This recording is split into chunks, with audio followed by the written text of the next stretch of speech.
Hair Tonic and Kreml Shampoo present the new adventures of Sherlock Holmes, starring Nigel Bruce as Dr. Watson and Tom Conway as Sherlock Holmes.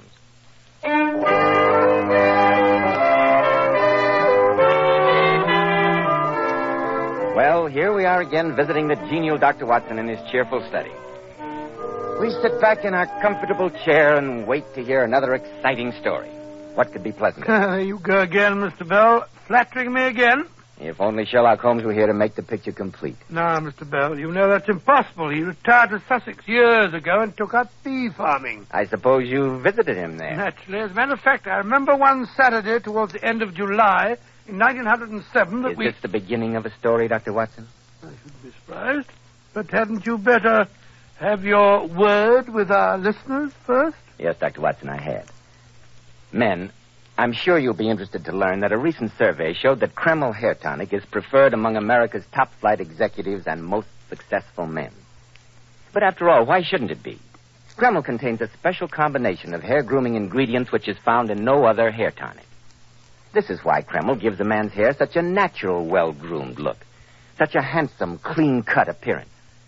Kreml always keeps the hair neatly in place longer with an attractive, healthy-looking luster. Yet it never leaves your hair looking or feeling greasy, sticky, or dirty. After you apply Kreml, you can rub your hand over your hair, and your hair always feels so delightfully clean. Notice, too, how no greasy film comes off on your hand or hatband. Just use a little Kreml on your hair in the morning, and at night your hair looks as neatly groomed as when you first combed it in the morning. Remember, no other hair tonic keeps your hair more handsomely groomed. Kreml, Kreml Hair Tonic. Now, Dr. Watson, I'm all ears. Well, I was paying Holmes one of my frequent visits. His cottage is situated on the southern slope of the Sussex Downs, commanding an excellent view of the English Channel. At this point, the coast is made up of chalk cliffs, which can only be descended by a single tortuous path, which is steep and slippery. At the bottom of the path, there are curves and hollows, which make splendid swimming pools, and are filled afresh with each flow of the tide, and warmed by the sun.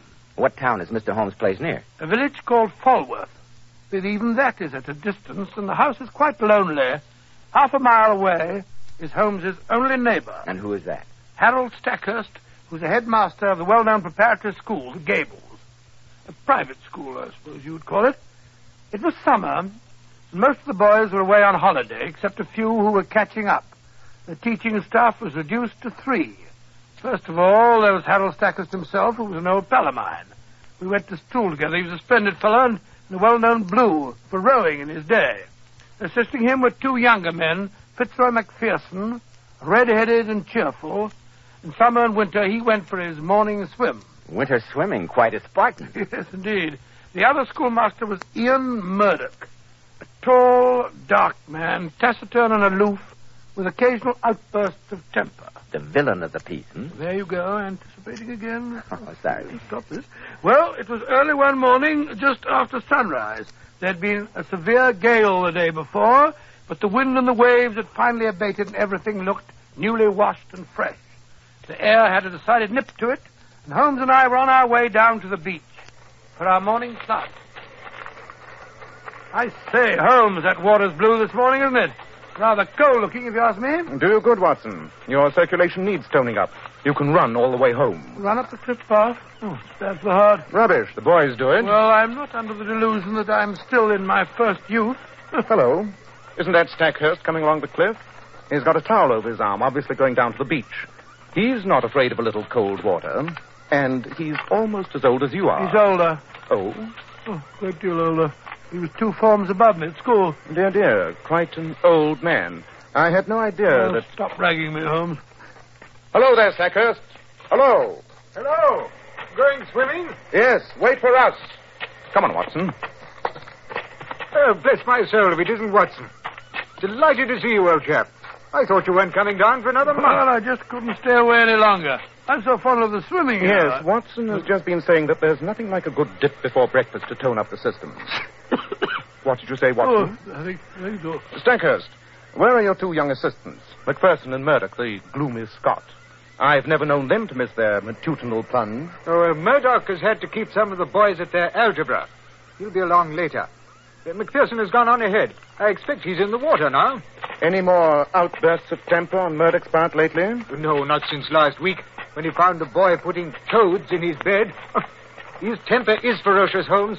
I suppose I should give him dismissal, but he's such a confoundedly good teacher. A little bit of temper won't harm the boys now and then. Help to keep them in line. Yes, I'll wager the next fellow who wants to put extraneous objects in Murdoch's bed will think twice about it. Look, there's someone staggering up the edge of the cliffs.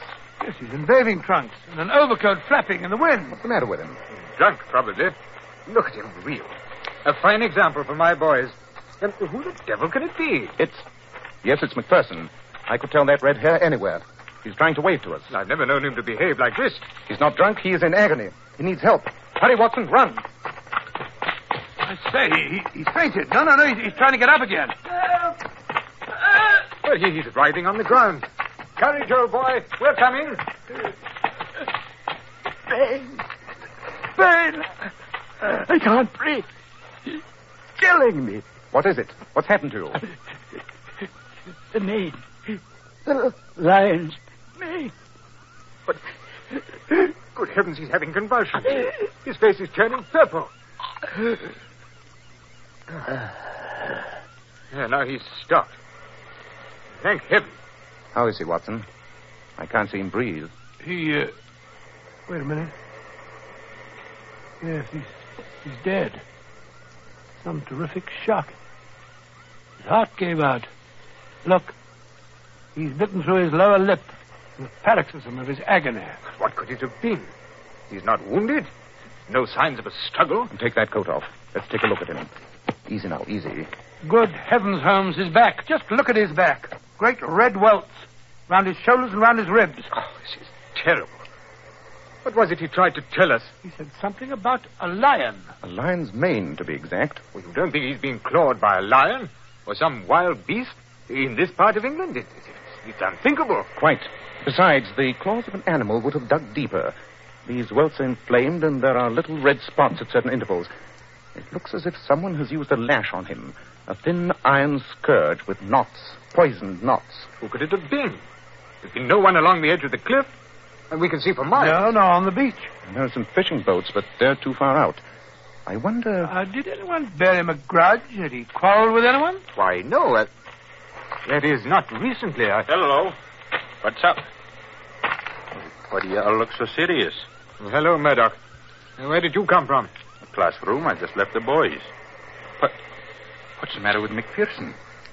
What's he lying like that for? He's dead. Murdered. He's been flogged to death. Dead? It's horrible. Who could have... We don't know. Is there anything I can do? Yes. Go back to the house, send for the police, and keep the boys indoors. I don't want them mixed up in this. Certainly, of course. Dead, I can't believe it. Stackhurst, you stay here with the body. Watson and I will go down to the beach to see what we can find. Good. But don't be any longer than you can help. Come along, Watson. Here's the path leading down the face of the cliff. The only path for miles.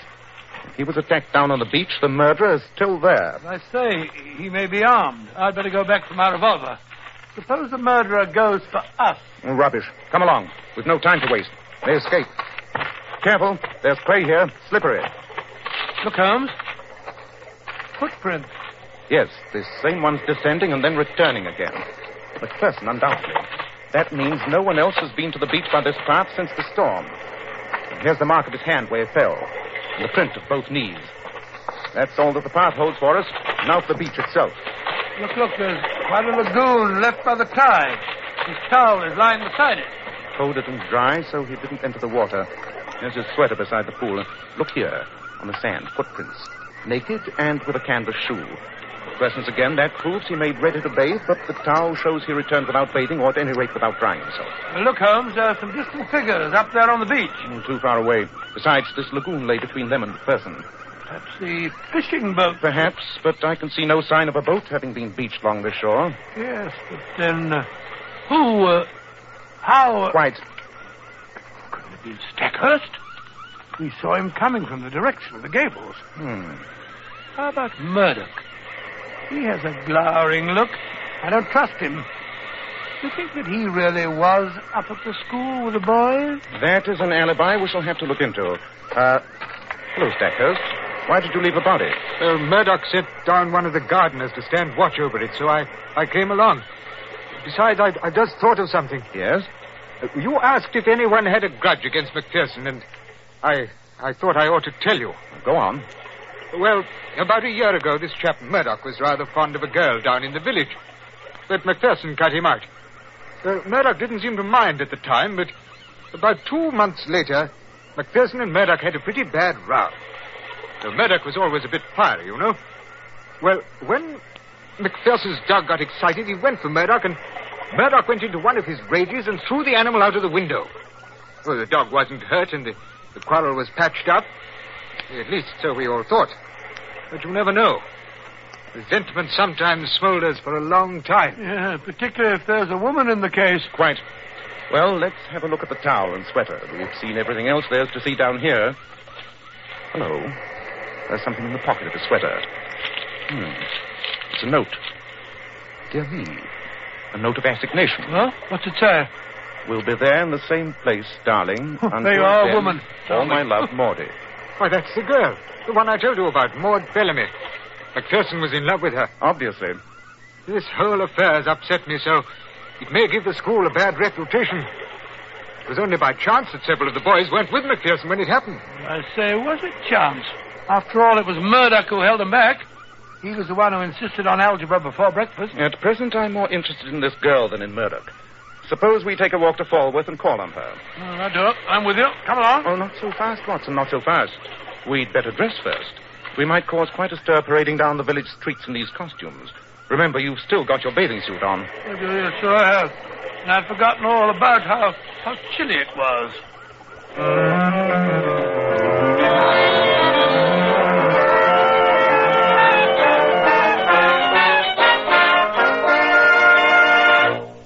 In just a moment, we'll find out what Sherlock Holmes discovers in his visit to Maud Bellamy. Men, I'm sure you'll agree that well-groomed hair adds a great deal to a man's appearance. And one of the first requisites of handsome, healthy-looking hair is a hygienic scalp. So start at once and take better care of the hair you've got. If you're smart, you'll use Kreml Hair Tonic. No other hair tonic keeps the hair more neatly in place without looking or feeling greasy. But Kreml does lots more than keep hair looking handsome. Kreml's light oils have a grand lubricating effect on a dry scalp. At the same time, Kreml removes itchy, loose dandruff. Notice how alive, how tingling your scalp feels. And men, you like to massage Kreml on your scalp because it's such a clean product. It never feels greasy or sticky. And if your hair, like so many men's, is so dry that it breaks off and falls when you comb it, Kreml actually helps condition the hair, in that it makes it feel softer, more pliable, and look as if it had some body to it. So for handsome, groomed hair and a more hygienic scalp, use Kreml daily. Buy a bottle of Kreml at any drugstore. Ask for an application at your barber's.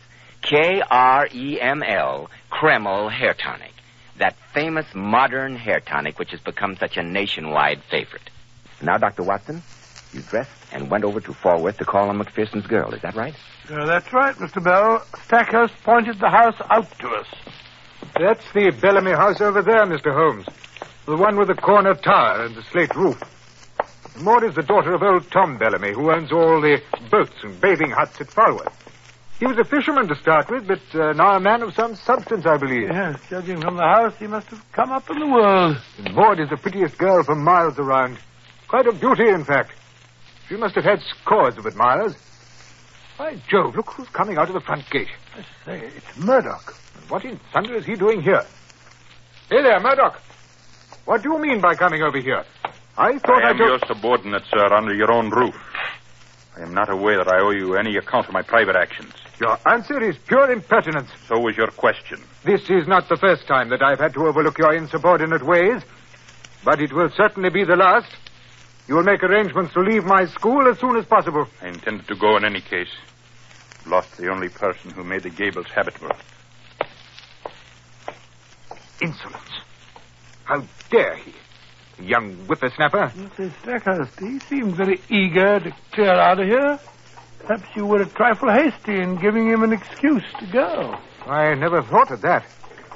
Shall I tell the police to place him under arrest? No. We can prove nothing against him as yet. Better persuade him to stay until we are sure he didn't do it. Very well. It's against my principles, but I'll go after him and see what I can do. Splendid. Now, Watson, suppose we call on Miss Bellamy and present our condolences. I take it that Mr. Murdoch has already broken the news of the tragedy. Ring the bell, that's a good fellow. Don't you think it's a bit heartless, Holmes, calling at this time? If the girl has any character at all, she will want to help us discover the murder of her sweetheart. Any woman with any... What do you want? We would like to speak to Miss Bellamy. Well, you can't. You are her father, I take it. Yes, I'm her father, and I know you be Mr. Sherlock Holmes. And I'm not having you mixing my daughter up in any of your dirty business. I thought you might want to help us solve the murder. Ah, you did you? Well, I'll have you know I consider Mr. Macpherson's attentions to my Maud was insulting. And my son, William, is of the same mind. Letters and meetings, but never a word of marriage. I'll not have you breaking her out. I'll not have her name dragged through them. That's all right, Father. I know that Fitzroy is dead. I want to help find his murderer. I'll not have you mixing This is my business, Father. Let me manage it in my own way. I'll do anything you say, Mr. Holmes, to help bring them to justice. Why do you say them? Mr. Macpherson was not a weakling. He was brave and strong. No single person could have inflicted such an outrage on him. One thing more. We found this note in the dead man's pocket. Can you throw any light on it? Did he go down to the beach expecting to meet you? No. I sent it, it's true. But we were to meet tonight. I see no reason for mystery. We were engaged to be married. We only kept it secret because Fitz didn't want to be ragged by the boys at the school. Here is my engagement ring. Well, you might have told me. I would, if you had shown a little more sympathy, Father. But the note, it didn't come by post. Who was your go-between? I'd rather not answer that question. It really has nothing to do with the matter. Do you realize that this go-between was the only person who knew of your meetings with young Macpherson? Had he any reason to resent him? That's no business of yours. You had many suitors, I believe. That she did. Was Ian Murdoch one of them? There was a time when I thought he was. But all that was changed when he found that Fitzroy and I cared for each other. Miss Bellamy, do you think it natural that a hot-tempered young fellow like Murdoch would get over his feeling as easily as that? What are you trying to make me say? If you think Ian Murdoch had anything to do with the murder, you're wrong. A finer man never drew the breath of life. He wanted us to be happy. He wasn't the kind to think of himself first. He'd gotten over his feelings for me. Then why did he want to be the first to tell you the news of your fiancé's death? Because he was Fitzroy's friend. He thought it was his duty. He thought What does it matter? Fitz is dead. Why don't you find his murderer? What's the good of all this? Thank you for your information, Miss Bellamy. Leave me alone, can't you? Leave me alone. Go and find the murderer if you're so clever. Perhaps we shall. Well, good day.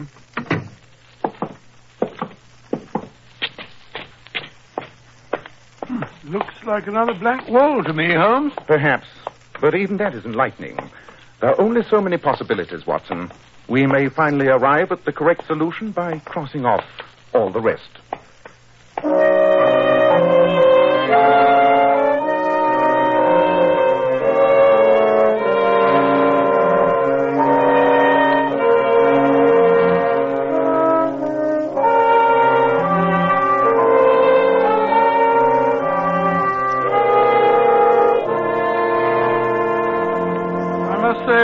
For a detective on a case, you seem extraordinarily lackadaisical.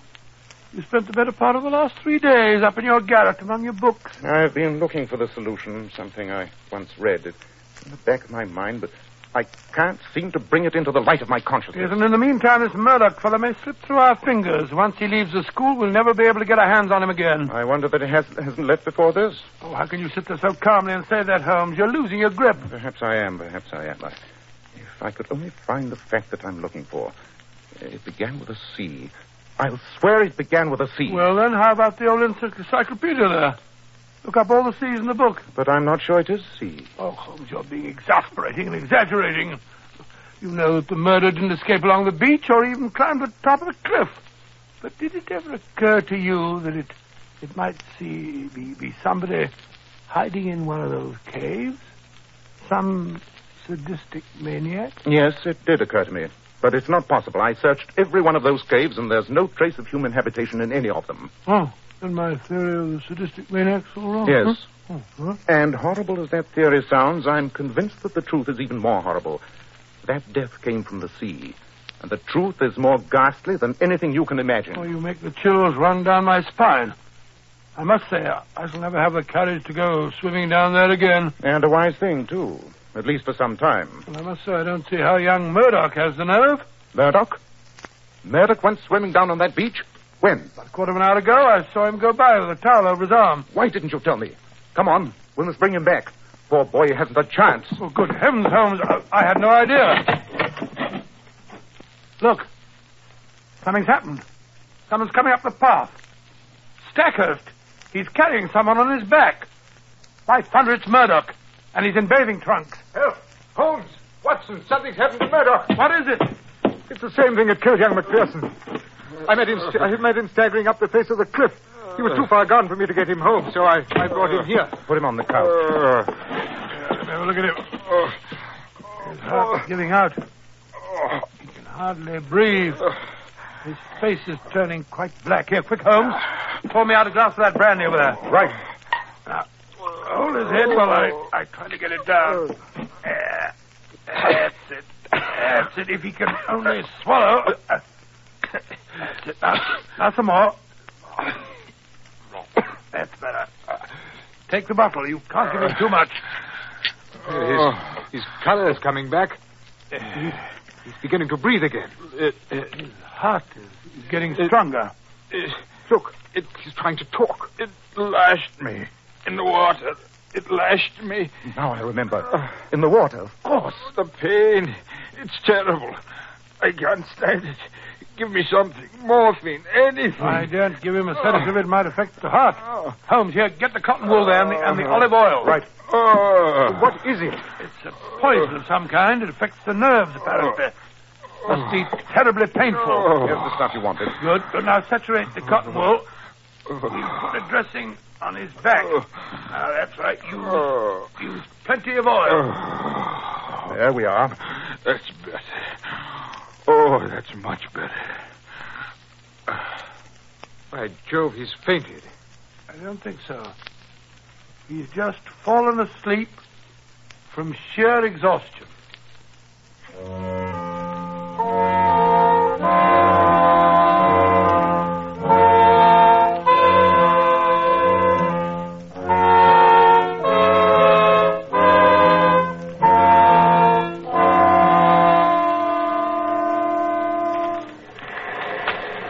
Well, Watson, how's our patient coming along? Splendid. The nurse says we can move him tomorrow.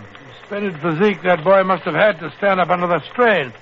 I says, Stackhurst, we all owe that chap an apology for suspecting him of McPherson's death. Yes. But who in thunder did kill him? I'll show him to you, if you like. You've discovered the murderer? Yes. One of the most gruesome instruments of torture ever devised. He is waiting for us at the foot of this cliff. Yes, but is it safe to go down? You said that murder... Yes, if you don't go too near. Come along. All right, if you say so.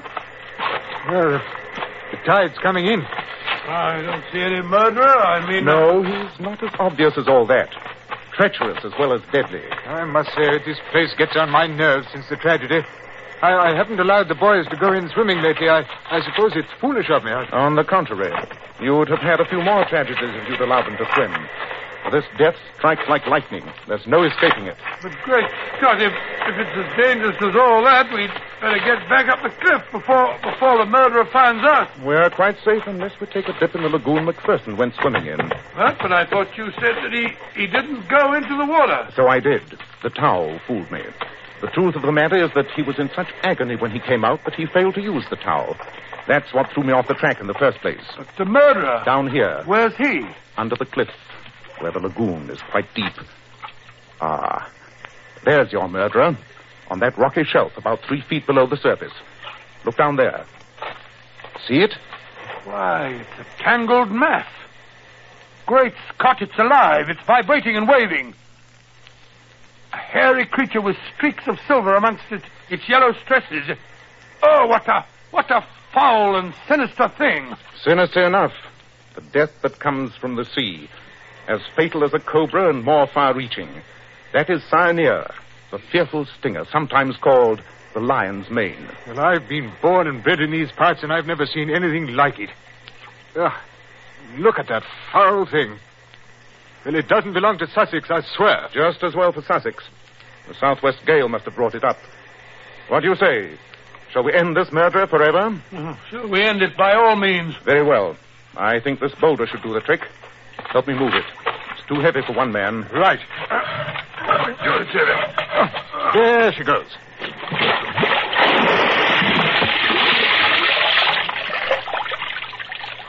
Good. The boulder has settled right on the filthy creature, pinning it to the ledge. One edge of yellow membrane is still flapping. Not for long. Notice the oily scum oozing out from under the stone and rising slowly to the surface. That is the end of the killer.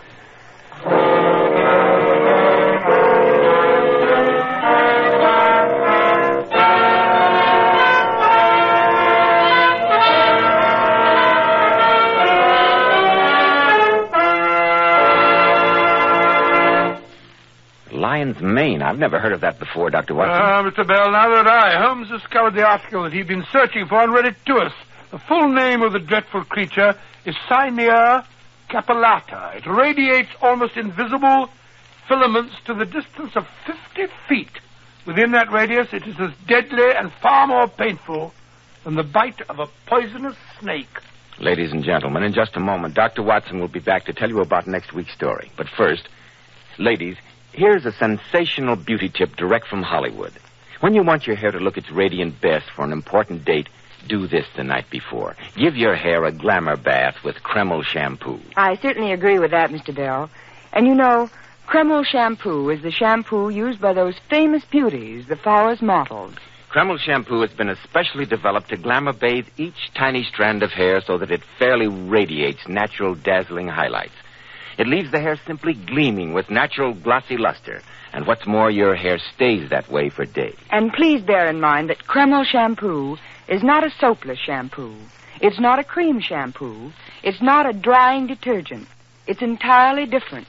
Yes, Kreml shampoo uncovers all the natural highlights that lie concealed in every woman's hair. Yet it never dries the hair. In fact, Kreml shampoo has a built-in oil base which helps keep the hair from becoming dry or brittle. Kreml shampoo whips up a luxuriant, active foam, even in the hardest water. It rinses out so easily and never leaves any dull, soapy film. So, ladies, why not buy a bottle of Kreml shampoo at any drug counter and glamour bathe your hair to tantalizing loveliness? Kreml, Kreml shampoo.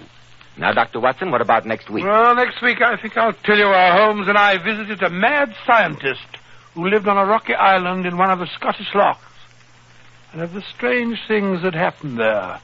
I call it The Adventure of the Island of Death.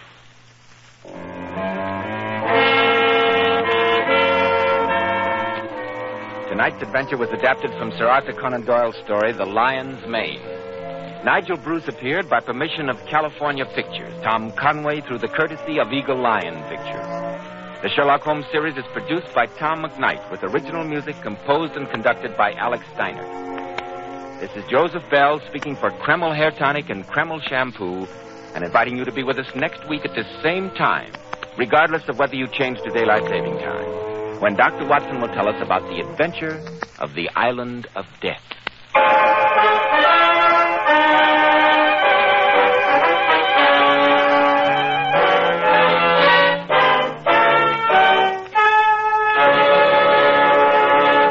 This is Tom Conway.